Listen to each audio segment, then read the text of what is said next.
So Irena, it would be great if you could tell us something about the work that you're going to present at the Montenegro Pavilion for the upcoming Venice Biennial. Right.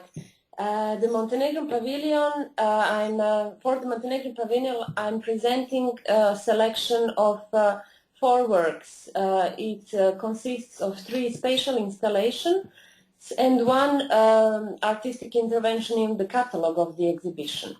So practically, these spatial installations, these spaces into spaces, actually exist to translate seeing into thinking and to create presence out of absence, to question our personal and collective responsibilities in relation to creation of images nowadays. So when we enter the pavilion, we practically are supposed to pass through the 3 rooms, 3 connected rooms. We can say golden, black and white room. The first room consists of the installation, light installation entitled Further Than Beyond.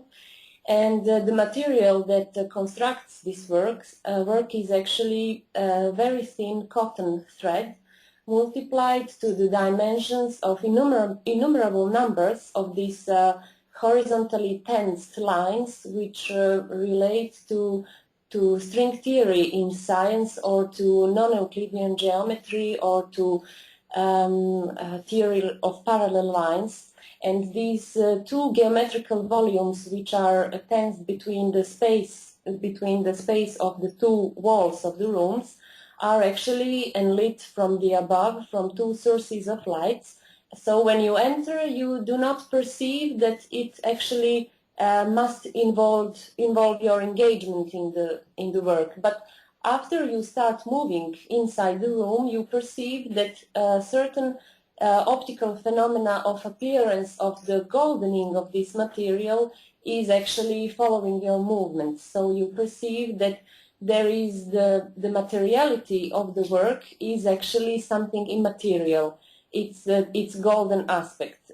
Irena, are these threads made out of golden cotton? That's right, yes. So thanks to the source of light and to the intensity of light, you actually perceive that you can see the gold aspect of the material, but you are at the same time visually perceiving the disappearance of the other parts of the geometrical, of the 3D volumes of these works. So it's a kind of optical phenomena of the body of work visually disappearing, which relates to the Derridian deconstructivistic theory, and as well to the questioning of the notion and of issue of valuing things nowadays in the so-called globalized world. When you start moving and when you then decide to continue the visit of the pavilion, you are entering the black box. It's the second work entitled Image Thing, and inside, when you enter, you are entering actually completely darkened setting.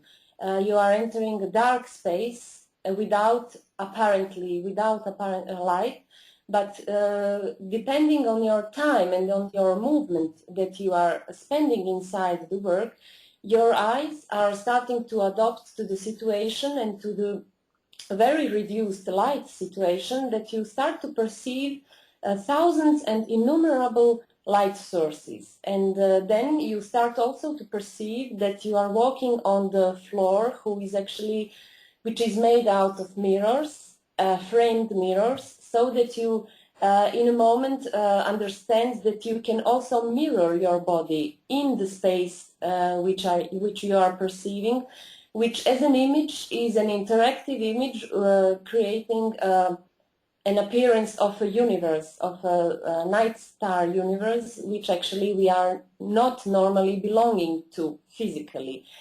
So this title of the work, of the piece, is giving title to Montenegrin Pavilion. It's a certain language game because it consists of 2 words. By my opinion, in the context of the Encyclopedic Palace exhibition, 2 important words, image and thinking. With this infinitive verb to think, I would like to pose the question, what is prior to imaging and what is prior to thinking? Is thinking more important than imaging, or is it imaging nowadays more important than thinking? So practically it's a kind of reference to, as well, to the research of Orwell in his novel 1984, where he is trying to demonstrate with the idea of the new speech how the power of imaging and the power of mental imaging, above all, is having the potentialities to survive any kind of deformations of language or any kind of totalitarian regimes in society. So when you decide to enter the next room, which is a white cube, you are actually entering that space with the previously adopted conditions of your eyes in the black box. So when you enter the white cube, you perceive it as an empty space. It's a certain relation to the notion of white cube as we know it as exhibition space.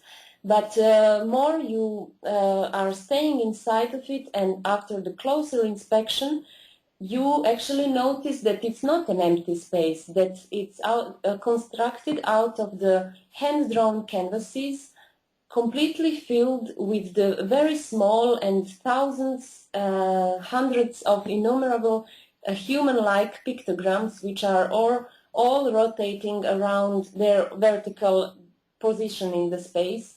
With this drawing, I wanted to underline the question of whether a society of peaceful coexistence is possible. This work is entitled Ecce Mundi. It's a certain reference to the historical words Ecce Homo. And the certain dramaturgy of presence is actually possible to be revealed inside, because visitors are understanding that they are walking over the drawings, over the paintings. They are actually walking over another people, and the paintings are, after the exhibition, going to be a bearer of our passage, of our traces, of our consumption of the work of art, or, in other terms, of our consumption of society. The thesis of this white cube is actually whether peaceful worlds are actually achievable. Have we ever achieved them? Do we have intention to achieve them? Or eventually, did we already constructed peaceful worlds? So after you exit the pavilion, in the space of the exhibition catalog, there is the work Camera Imaginata, the means for exchanging of the power of the imagination, which is a drawing on a sheet of paper that the visitor can cut out and construct a white cube by itself. But this white cube, this time, is rotating imaging toward, because the interior sheets of this, or walls of this cube, are containing suggestions for visitors, like create love, feel presence, multiply time, recall imagination. So after the visitor has decided to construct the piece, the object by itself, the instructions and the suggestions are remaining in the space of our individual memories.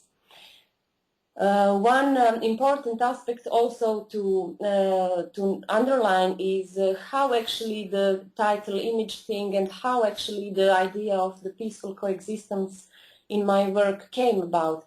It came after the research of the economic and international title, which is Limited Liability Society, or Limited Liability Company, or GmbH, or in Italy, Société à Responsabilité Limitée, which is actually, if I translate it literally in my mother tongue, would mean the Society of Limited Responsibility. So I decided to make an act of simple inversion of this term of limitation, and to ask a question whether the society of unlimited responsibility could bring another solutions in our society, could bring more interactive society and more prosperity today. So practically, I was wondering if we needed one whole century for the term limited liability partnership to be accepted in all nations and in all languages. I was wondering whether we would need another century more to limit the limitations of responsibility and to become more unlimitedly responsible.